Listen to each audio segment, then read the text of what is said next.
إلى حضراتكم أهم الأنباء، مرحبا بكم. أصدرت وزارة الداخلية بيانا حذرت فيه من أي محاولة من قبل تنظيم الإخوان المسلمين لقطع الطرق أو إعاقة حركة المرور أو تعطيلها وتهديد أمن المواطنين، مؤكدة أنها ستواجه مثل تلك الممارسات بكل حزم وحسم وفق ما يكفله القانون لقوتها لحماية أمن المواطنين وتوفير الطمأنينة والسكينة للمجتمع.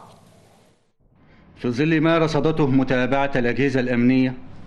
لممارسات جماعة الإخوان خلال تظاهرات أمس الجمعة من تصرفات وأفعال تعد خروجا واضحا على مبادئ السلمية في التعبير عن الرأي،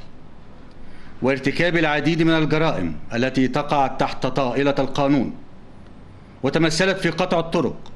وإعاقة حركة المرور والتعدي على بعض الأئمة في المساجد واختطاف مراسلي وسائل الإعلام والاستيلاء على معداتهم وتهديد أمن المواطنين. فإن وزارة الداخلية تؤكد على أنه سيتم مواجهة تلك الممارسات